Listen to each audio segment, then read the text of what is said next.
Instrumentalist, beloved choirs, beloved kapatiran, beloved bisita, kung ato naman, maayong udto ka natong tanan ng labaw na Diyos sa ito ang pinakamamahal na Panginoong Jesus. Hallelujah. Salamat kayo sa Ginoo sa presensya ngayong ipabating ka nato. No, dili wala gyud tay angay nga ikabalo sa ito ang pinakamamahal na Panginoong Jesus. Kung ipasalamatan ang Ginoo sa higayon, ngayong gihatag ka na ako karon nga di nakahimo na usab ko sa paghatag ng mga kadaugan, dili man kaya aya, pagsalamat sa itong pinakamahal na Panginoong Jesus, tungod kay siya naghahatag ngayon gigayon alang sa pag-testify. Ako ipasalamatan ang Ginoo sa iyang kaayo sa akong kinabuhi, una sa tanan nga iyaming gidala diri sa Jesus Miracle Crusade, pinaagi sa mga balatian. Sa una doon ako'y sakit ka diabetes. Pansalamat sa atong pinakamamahal na Panginoong Jesus tungod kay hangtod dining orasa almost pila na ka years 2002 ko nga na-save diri pero hangtod karon wala na gyud ko naga-take og maintenance para sa akong diabetes dahil lamang gyud ha sa atong pinakamamahal na Panginoon. Usahay dili man malikayan no kana makakaunta og mga kontra sa maong sakit, pero salamat sa Ginoo kay pinaagi lamang sa paghangad ngadto kaniya pangay pasaylo no review sa maong balatian kuhaon gyud kandayon sa atong pinakamamahal na Panginoong Jesus. Ako sa ipasalamatan ang Ginoo bisan usab sa akong balatian nga heart failure, enlargement of the heart. Ako sa ipasalamatan ang Ginoo tungod kay siya maayos ang kinabuhi no iya kining gikuha no hangtod karon wala na ko naga-take og kanang synthetic nga mga tambal nga ginaagi bisita sa doktor tungod kay siya nagaayon kanako pinaagi lamang sa bautismo sa pangalan ni Jesus ug paghatag og alay po asa sa akong pinakamamahal na Panginoong Jesus. Kung ang doktor moingon kung dili daw ko mo-take og tambal no dili daw ko mudugay mamatay daw ko dayon tungod kay ang akong sakit dili na basta-basta tungod kay 30% na lang naga-function sa ko ang heart. Pero salamat sa atong pinakamamahal na Panginoong Jesus tungod kay hangtod gyud ining orasa no nawala na gyud tong hangak akong gibati katong lisod ko maginhawa nawala na gyud siya hangtod karon.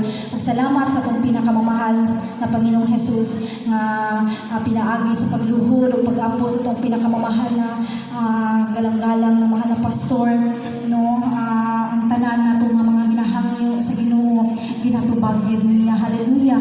Ako sa ipasalamatan ang Ginoo bisan pa sa katong niaging mga sinimana no naga-extend ni og kwarto sa amo ang balay no kanang kalit lang dunay nag-adto sa amo ang tawo sa ka-secure sa pikas pud nga lote no ingon siya sa amo ang ipahunong ang amo ang pag-extend tungod kay nakalapas na daw ni sa boundary. Pero salamat sa atong pinakamamahal na Panginoong Jesus. Pagkadungogid nako ni ana nga balita kadto man ko sa Jensan, nihilak gyud ko sa atong pinakamamahal na Panginoong Jesus tungod kay adlawon ko nga Friday no nag-overnight ko gihangyo gyud nako ang Ginoo ko nga Lord sa imuha wala gyud imposible. Daw na ni materyales nakasugod na og tukod pero gibabagan sa tawo pero ingon ko Lord kung ikaw mo'y naghatag ni ana imo gyud nang kuhaon nga mga babag. So nagpasalamat ko sa Ginoo tungod kay gitubag niya ang among mga hangyo. Kami wala minabalaka nga mo'y nagtukod sa maong extension.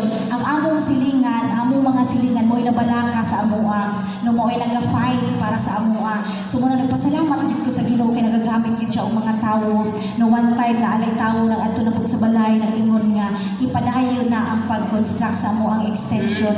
Muna nagpasalamat gid ko sa tong pinakamamahal na Panginoong Jesus nga ang kanabang kung kami lang ginunta to amo lang ihunong kay nakabawal na lagi kay nakalapas na pero salamat sa Ginoo kay naay ginagamit ng mga tawo nga niingon nga magpadayon ni tungod kay wala naa pa sa ilahang puder ang maong lote. So muna salamat gyud mi sa Ginoo nga nagpadayon ang among extension ug nagpasalamat sad ko sa Ginoo nga nagasupply sa among mga kinahanglan sa matag adlaw. Ako sa gipasalamatan ang Ginoo sa mga kaayuhan sa balatian. Akong beloved Abdul karon doon na siya gibatik sa iyang lawas.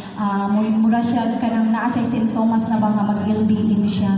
Pero ingon yung ko sa mong anak nga ihala ato nang ipalihan sa mga picture tungod kay nasayod ko nga ang Ginoo gamhanan.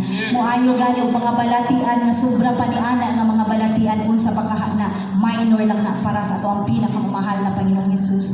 Tungod niya akong beloved anak na balaka naman siya, no ingon siya kung dili pa daw mahulong, iyan na yung edad sa doktor, pero wala lang ko nagtingog. Ing ko nga magsimba lang yun ta kay ang Ginoo mamuhat yun sa matag usa ka nato. Amen. Unang dalaygo ng atong buhi nga Dios, no ako nagyon siyang gipasalamatan sa kaayuhan sa mong banatian na sayod ko nga dili niya kawangon ang iyang mga kanakan. Ako sa gipasalamatan ang Ginoo sa proteksyon sa matag adlaw, pagsuplay usab sa mga kinahanglan, financial, material, physical ug labaw sa tanan espiritual. Ang tanang dungog himaya, iya lamang sa ato ang pinakamamahal na Panginoong Hesus.